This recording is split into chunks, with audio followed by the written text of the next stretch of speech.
Good morning बच्चों। Sharda madam की class में आपका बहुत बहुत स्वागत है। बच्चों, मैंने अब तक 12वीं क्लास का मानव भूगोल का टॉपिक लिया है। पहले पार्ट से लेकर और मैंने 5वें पार्ट तक मैंने पूरा कर दिया है। आज मैं सेकंड पार्ट पढ़ाने जा रही हूँ। बच्चों, ये सेकंड पार्ट में जो मानव विकास लिया है मैंने, मानव विकास सूचकांक, श्रेणी, ये सब लिए। इनके ऊपर क्वेश्चन जरूर आएगा बोर्ड में। एग्जाम की तैयारी आप ढंग से अभी से शुरू कर दें।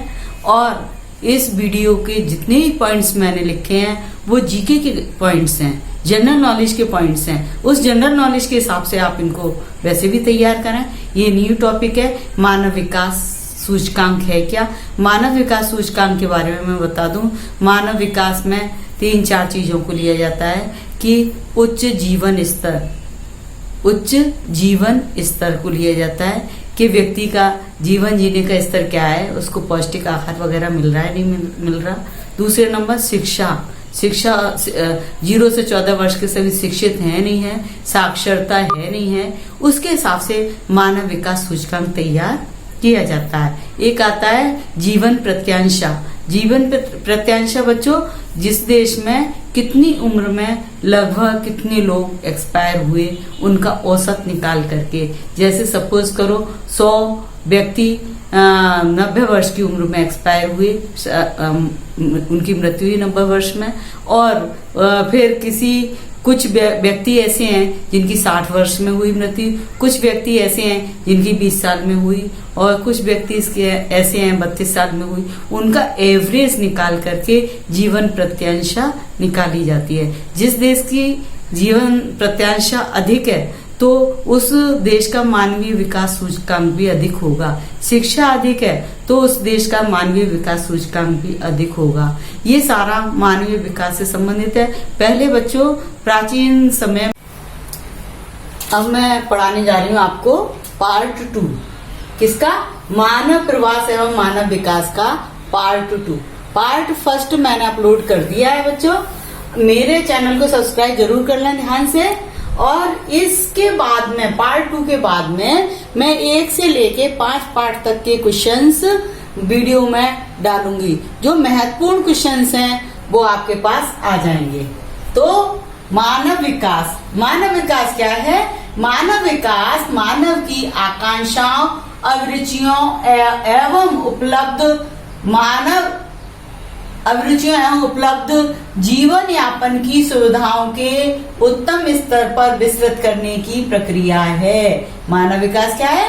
मानव विकास मानव की आकांक्षाओं यानी इच्छाओं और अभिरुचियों यानी रुचियों एवं उपलब्ध जो उनके पास है जीवन यापन की सुविधाओं के उत्तम स्तर पर विस्तृत करने की प्रक्रिया है। मानव विकास में अनेकों पक्ष समाहित होते हैं। इसमें ज्यादातर आर्थिक दशाओं में सुधार करने के लिए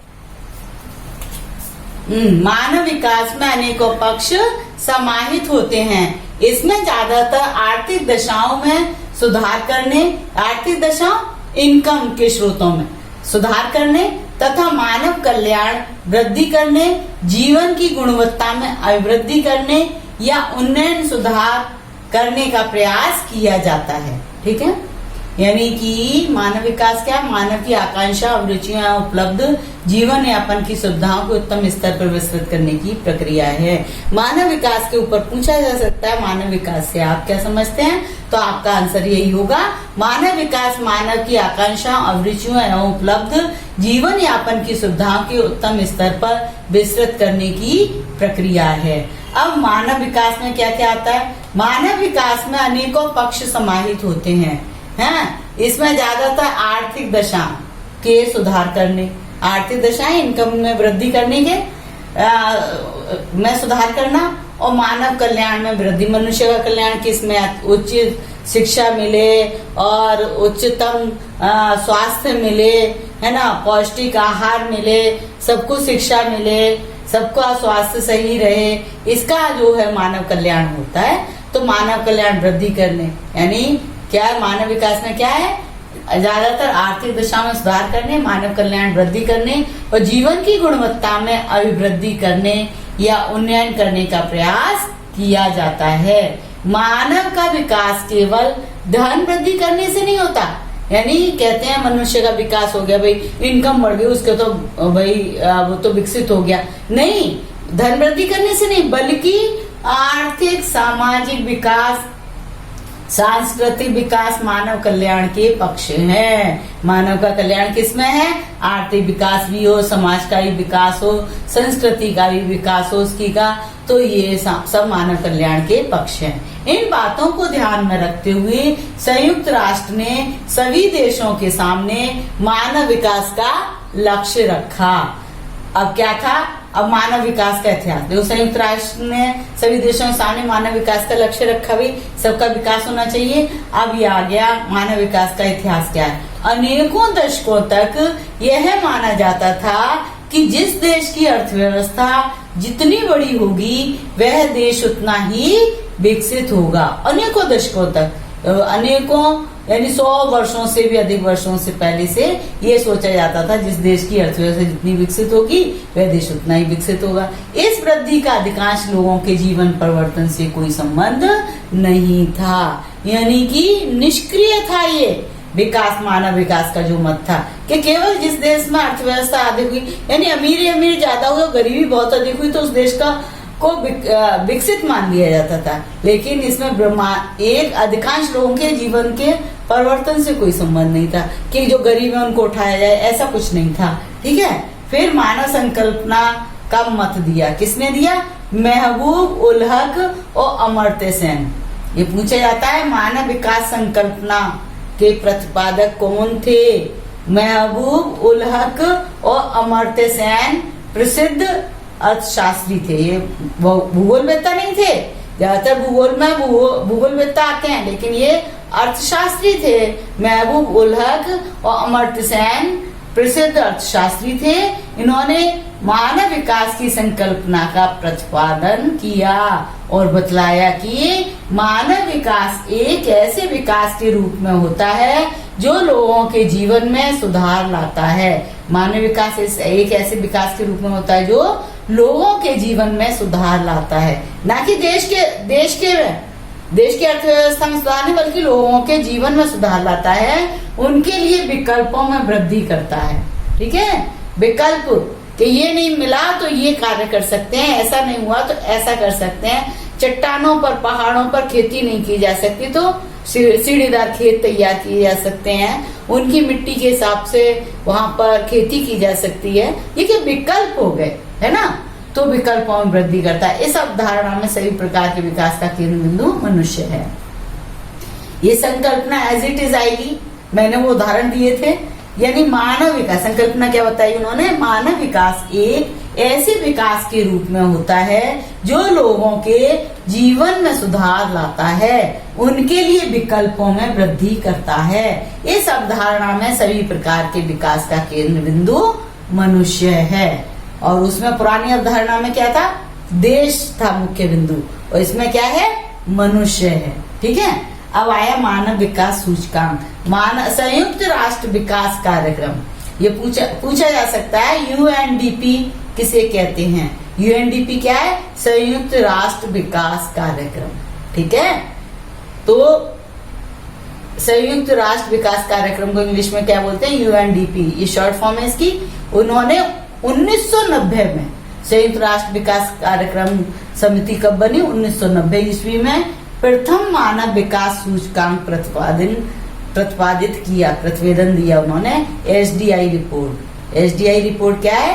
मानव विकास सूचकांक का प्रतिवेदन, मानव विकास सूचकांक की रिपोर्ट। ठीक है। लोगों के विकल्प, इसमें क्या दिया उन्होंने? लोगों के विकल्पों की परिवर्धित करने की प्रक्रिया को मानव विकास के रूप में परिभाषित किया। इन्होंने किसमें? जो पहली रिपोर्ट दी थी, इन्होंने कहा लोगों के विकल्पों की परिवर्धित करने की प्रक्रिया को मानव विकास के रूप में उन्होंने बताया। अब प्रतिवेदन के अनुसार मानव विकास सिर्फ लोगों की आय तथा पूंजी का ही विस्तार नहीं, बल्कि यह मानव की कार्य प्रणाली, तथा क्षमताओं में वृद्धि करने का माध्यम है। अर्थात लोगों के जीवन विकल्पों के परिवर्धन की प्रक्रिया जन कल्याण के स्तर को ऊंचा उठाना ही मानव विकास है। क्या कहा था उन्होंने? प्रतिवेदन कहा था मानव विकास में लोगों के विकल्पों के परिवर्धित करने की प्रक्रिया है। फिर प्रतिवेदन में उन्होंने लिख दिया कि मानव विकास सिर्फ लोगों की आय तथा पूंजी का ही विस्तार नहीं, बल्कि मानव की कार्य प्रणाली क्षमताओं में वृद्धि करने का माध्यम है। ठीक है, अर्थात लोगों के जीवन विकल्पों के परिवर्धन की प्रक्रिया जन कल्याण के स्तर को ऊंचा उठाना ही मानव विकास है। ये मेन पॉइंट्स है इसके मानव विकास के। इनके ऊपर क्वेश्चंस आते हैं कि मानव विकास की संकल्पना का मत किसने दिया, कब प्रतिपादित किया, इसमें किसको कौन केंद्र बिंदु था। ऐसे छोटे छोटे से क्वेश्चंस एक नंबर के आ जाते हैं, जिसमें बहुत सोचना पड़ता है बच्चों को। तो ये आप ढंग से तैयार कर लें, इसको पूरा ढंग से याद कर लोगे, लिख लेना कॉपी में पॉइंट्स और आप याद कर लेना। ठीक है, अब आता है चौथा पॉइंट, मानव विकास सूचकांक का अंतर्राष्ट्रीय प्रारूप। अब क्या है अंतर्राष्ट्रीय प्रारूप? मानव विकास की औसत उपलब्धियों को सरल संश्लिष्ट सूचकांक द्वारा मापा जाता है। सूचकांक का मान 0 से 1 के बीच ही रहता है। ठीक है, मानव सूचकांक का मान क्या होता है? 0 से 1 के बीच रहता है। 0.1, 0.2, 0.3, 0.4 ऐसे करके 0 पॉइंट चलता जाता है। 0.7, 0.8, 0.9 है ना, इनके भी पॉइंट बन जाते हैं 0.71, 0.72। तो ये इस तरीके मानव विकास सूचकांक का मान 0 से लेके 1 के बीच में ही रहता है, इसके ऊपर कभी नहीं जाता है। ये मानव विकास जो सूचकांक है उसका सरल संश्लेषित जो माप है उसका मेन चीज क्या है? साक्षरता। साक्षरता, उचित पोषणीय भोजन और मृत्यु दर और जन्म दर, ये तीनों को शामिल करके ये मानव विकास सूचकांक होता है। यूएनडीपी द्वारा हर वर्ष मानव विकास का प्रतिवेदन एसडीआई रिपोर्ट 1990 से प्रतिवर्ष प्रतिवेदन प्रस्तुत किया जाता है। 2013 की रिपोर्ट के अनुसार 186 देशों के लिए मानव सूचकांक की गणना की गई। अतः 186 देशों की 3 श्रेणियां बनाई गई। किसके द्वारा? यूएनडीपी द्वारा।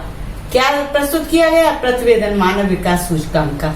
2013 की रिपोर्ट के अनुसार ये बताया गया है कुछ मानव विकास श्रेणी कौन सी है? 0.71 से ऊपर, यानी 0.71, 0.72, 73, 0.82, 0.91, 0.98, 0.98 पश्चिमी यूरोपीय देश का है, तो उनका है। इस श्रेणी में कुल 94 देश हैं, यानी उच्च मानव विकास श्रेणी में कितने हैं? 94 देश हैं।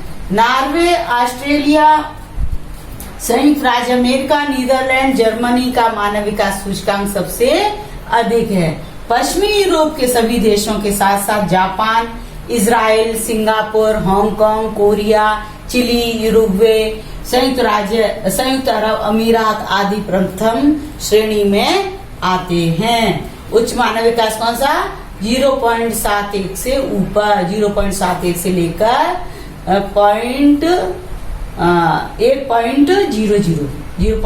से लेकर 1.00 तक। ठीक है, तो इसमें कितने 94 देश हैं। नॉर्वे, ऑस्ट्रेलिया, संयुक्त राज्य अमेरिका, नीदरलैंड, जर्मनी का मानव विकास सूचकांक सबसे अधिक है। पश्चिमी यूरोप के सभी देशों के साथ साथ Japan, Israel, Singapore, Hong Kong, Korea, Chile, Uruguay, संयुक्त अरब अमीरात आदि प्रथम श्रेणी में आते हैं। अब आता है दूसरा मध्यम मानव विकास श्रेणी। मध्यम मानव विकास श्रेणी में 0.5 से लेकर 0.7 तक है। इसमें 47 देश हैं। चीन, Thailand, Mongolia, Philippines, Bharat, Indonesia, Pakistan, Bangladesh इसी श्रेणी में आते हैं। अब है निम्न मानव विकास श्रेणी 0 से 0.5, 0 से लेकर 0.5 तक। इसमें 45 देश आते हैं। Congo, Chad, Myanmar, Rwanda, Sudan, Ethiopia, Afghanistan, Guinea, Niger, Nepal, Zambia आदि। तुलनात्मक रूप से देखा जाए तो शिखर पर नॉर्वे, ऑस्ट्रेलिया, संयुक्त राज्य अमेरिका तथा निम्न में चाड, कांगो, माली न्यूनतम स्तर पर हैं। अब आता है भारत में मानव विकास सूचकांक। भारत मध्यम मानव विकास श्रेणी में है। भारत का 186 देशों में 138वां स्थान है। सर्वोच्च स्थान पर केरल, सूचकांक 0.7। इसके बाद दिल्ली, पंजाब, हरियाणा, हिमाचल प्रदेश, गोवा आदि। इसके बाद में उड़ीसा, बिहार, छत्तीसगढ़ सबसे निम्न स्तर पर है। सबसे निम्न स्तर पर उड़ीसा, बिहार, छत्तीसगढ़ है और इनका मुख्य कारण आर्थिक, राजनीतिक, ऐतिहासिक कारण है आदि। केरल का मानव विकास सूचकांक का सर्वोच्च होने का मुख्य कारण साक्षरता है। यहाँ का उच्च साक्षरता दर है। बच्चों इसमें से क्वेश्चन जरूर आएगा, 1 या 2 क्वेश्चन इसमें से आने के चांसेस है। इसको आप ढंग से तैयार करें। ये पार्ट 5वां पार्ट यही पूरा होता है। ओके, थैंक यू, धन्यवाद।